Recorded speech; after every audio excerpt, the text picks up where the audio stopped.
March 8th, 2026. We are in the 5th year, day 13 since the beginning of the full-scale invasion. Welcome.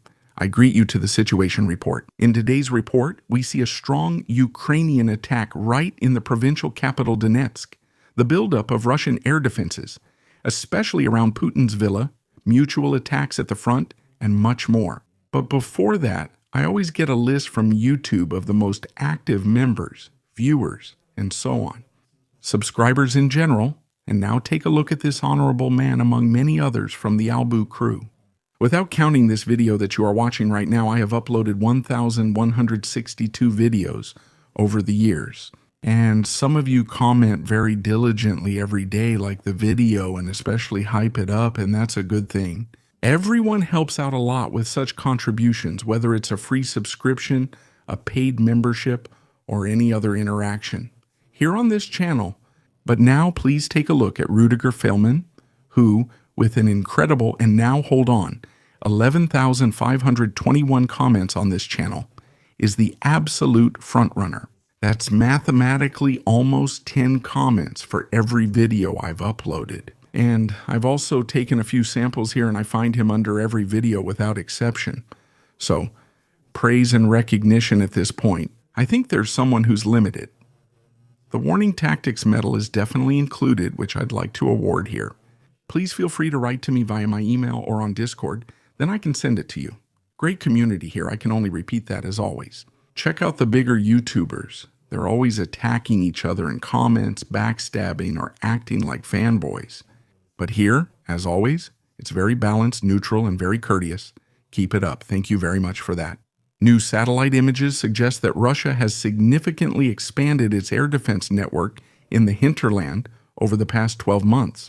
What stands out in particular is the construction of numerous new platforms and towers, which are mainly intended for systems of the Pantsir type. Over the past few months, we have occasionally looked at how a defensive ring is forming around Moscow. This ring is being continuously expanded, which we will discuss again in a moment. And we will also take another look at Putin's villa. Overall, since 2025, around 100 additional positions have likely been created, most of which are elevated concrete ramps, where mobile anti-aircraft vehicles, or RASA systems, can be stationed. Several of these new positions have been identified near strategically important infrastructure, and not just around the capital anymore. For example, at 2 refineries in the Samara region, several additional platforms were built between August and September 2025. New platforms were also detected in the area around Rostov, which were most likely prepared for Pantsir systems. Additional installations were built near Kazan, among other places. So we know that when we hear all these place names or all these region names, we keep hearing about regions, which have actually been attacked very, very often by Ukrainian drones recently, especially in relation to refineries, or also in relation to energy producers like power plants. The network is especially dense around the residence near Vladimir Putin's villa in Valdai, where he is said to spend almost the entire year, because Putin hasn't been ruling from the Kremlin for a long time. Anyone who still believes that is just not well informed. That may have been true early in the war, but for about 2.5 years now, it hasn't been the case. He governs from several offices. He actually has many different offices, all of which are identical in design and are spread throughout the country. I think the number mentioned was somewhere between 5 and 8. Based on small differences in the background of his video recordings, for example, during important speeches that he holds in his office, a group of, I'll just call them weaponized autists, was able to notice these things. They found out that he spends most of his time in this villa here, specifically the one at Lake Valdai. That's why it's not surprising that in 2025, an additional ring of 8 Pantsir towers was built there within a radius of about 20 kilometers to protect him. In total, there are now about 19 of these towers in this security belt. As I said, now 8 new ones have been added, complemented by radar stations, electronic warfare, and additional systems of the S-300 and S-400 types. Meanwhile, these fixed platforms are no longer seen near Moscow and St. Petersburg. Such installations are also being identified in other cities like Sochi or Vladimir, sometimes even within a ring about 100 to 325 kilometers around the capital.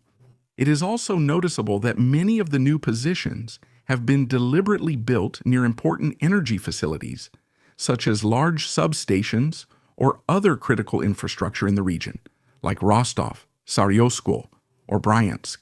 The expansion therefore suggests that Russia is increasingly trying to protect its hinterland against Ukrainian drone and missile attacks, and to better secure critical infrastructure and its leadership. At the same time, the distribution of the new positions shows that protection is now being extended far beyond the traditional priority areas. Despite these efforts, more airstrikes occurred. One of the country's largest airports is in central Donetsk. That used to be a fairly well-used international airport, especially after the second one. It was used until the start of the war in Ukraine in 2014, and then it was completely destroyed and has not been put back into operation since. The area changed hands back and forth for an entire year. It was either the Ukrainians or the separatists who were commissioned and supported by Russia. But what has the airport been used for since the beginning of the full-scale invasion? Well, the Russians obviously don't station any aircraft there, since for a long time it was located very close to the front line. Since the Russians are a few kilometers further west, they have turned it into a drone base, from which mainly Shahed-type kamikaze drones and other types of drones have been launched.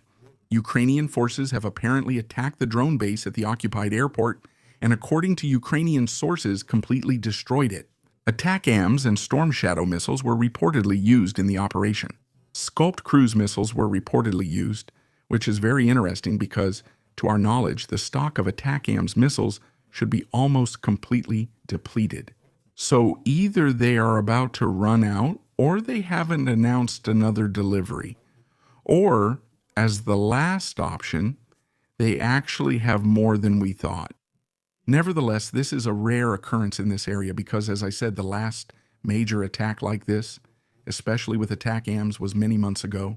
So seeing such a strike is almost something new again. By using precision-guided standoff weapons, such facilities can be targeted specifically without Ukrainian aircraft having to enter airspace protected by Russian air defenses. Attacks on drone bases are simply part of the current Ukrainian strategy, which aims to weaken Russian attacks right at the source. Every destroyed drone base reduces the number of possible drone attacks in the short term and forces Russia to move its infrastructure further back. In this context, a Jaran 2 or Shahed warehouse in the same city was also hit by an airstrike. Missiles and cruise missiles were reportedly used here, along with a Ukrainian FV-9 missile, though the latter is unconfirmed. As you can see in the amateur footage, there appears to have been a major hit. The junk oil depot in Amavir, in Russia's Krasnodar region, was also hit by a drone. Footage shows 2 fires on the premises. That all sounds very good behind the front lines, but things are looking worse again at the front. Let's take a look at the site of the Ukrainian local counteroffensive. You know it, you've probably seen it many times on other channels. It was heavily publicized. Once again, headlines focused on getting big clicks as usual. The Ukrainians are attacking, the big offensive is here. This is what we've been waiting for. The background, of course, is that Ukraine has announced it will launch more offensives in 2026. They have announced that offensives are needed, and they have also explained that, as mentioned, these are necessary to steer the war in Ukraine's favor, instead of being stuck in permanent defense, where the Russians, after all, still end up taking territory. And yes, we are seeing counterattacks that are limited to local areas, but we are not seeing a large-scale offensive like the one in 1923, or at least one planned on that scale. But what we are seeing now is an attack that is taking place locally in the area of Zaporizhzhia. And that's exactly the problem. We have 3 very heavily fortified heights here, 161, 167, and also 134, which I've told you about many times before. And the Ukrainians still have the goal of capturing this height near Rybin, but that's very difficult because the Russians have held it since September and have heavily fortified it. They have the advantage of higher ground here. The Ukrainians do not. They're basically attacking from lower ground, which is always a disadvantage for the attackers. The Russians have better reconnaissance here. The Ukrainians are trying to attack from both sides. After the attacks by the 95th, because attacks by the 95th Paratrooper Brigade were insufficient, they opened a second front from the west. These 4 villages are reportedly under Ukrainian control, but we haven't received proof yet. We also lack evidence from the Russian side that they still hold these, making this area a gray zone that should be recognized as such. But what we especially don't see are Ukrainians standing anywhere south of Rybin. There is neither Russian evidence, such as recordings or attacks on Ukrainian soldiers, nor is there Ukrainian evidence of Ukrainian soldiers who are supposed to be at those positions. But there is also no claim that they have ever reached or captured them. Why do they even want to come here? What is so important about this position if they keep attacking here and barely make any progress? Well, these positions here near Rybin, whoever controls them also controls access to Husbanivka at this point. And whoever controls Husbanivka can also access the defensive line here, which the Ukrainians want to access. They want to recapture it in order to significantly shift the front and be able to hold it again from here. But as is often the case, there are a lot of, let's say, things on the internet. Armchair strategists who don't really have much to do with the military. And maybe they just picked it up later on through a channel restructuring because they jumped on the hype. Back then with the Ukrainian defense against the Russians. More strongly in 2022.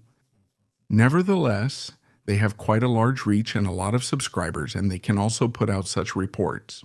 They use a lot of clickbait, so there's a lot of misinformation, making it hard for me since I have to explain everything again. And when I say that we're seeing an offensive here, and you can feel free to watch the videos from the past few weeks on this topic, I have always looked at it quite critically, and not as hopefully as others, because I assess the situation differently. And that's exactly what we're seeing now at the front. With the others, Ukrainians could or should have reached this position 2 or 3 weeks earlier.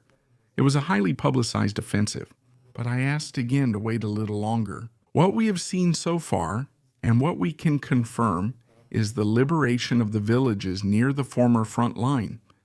But that's about it. It will likely be a long time before Ukraine makes more progress here.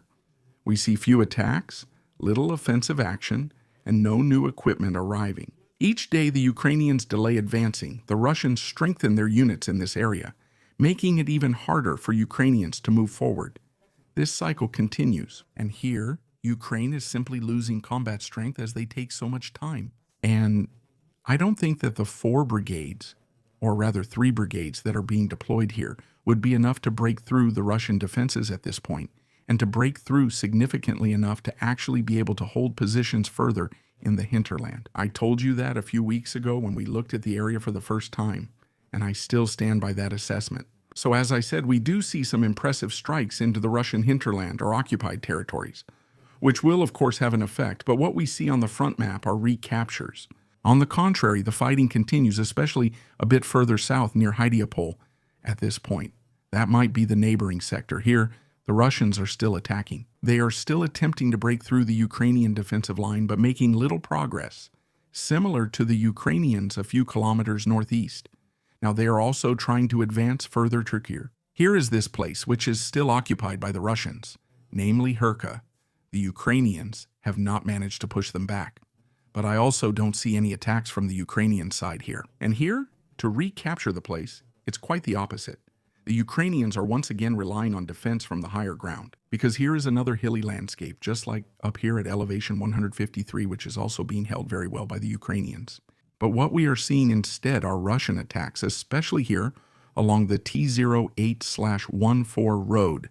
That's this road here, carried out by the 40th Marine Infantry Brigade, and we know them already. Because here, on the Ukrainian side, the 225th is defending Assault Regiment, which was mainly just a battalion before. We know them just as well. Just like the Magia Bird, which is a drone unit that belongs to the elite drone units on the Ukrainian side. They are fighting against the sister brigade of the former 155th Marine Infantry, namely the 40th Marine Infantry. In case you haven't heard yet, the 155th. Marine Infantry was almost completely destroyed, 13 times and repeatedly replenished.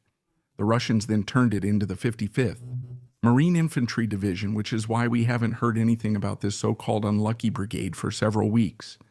It was dissolved, reformed, and regrouped, in case you were wondering. But the 40th still exists and continues to attack Ukrainian positions in the area around Hoyopol, using the road just mentioned. Here too, the Ukrainians are defending with drones, which have been used to specifically target the vehicles in the convoy. And with that, I want to thank all subscribers, channel members, and Algin Kur. Special thanks to Colonel Renicky, Sela, Dietrich, Ferdy, and Meyerhofer. Subscribe, like, comment, and see you in the next report.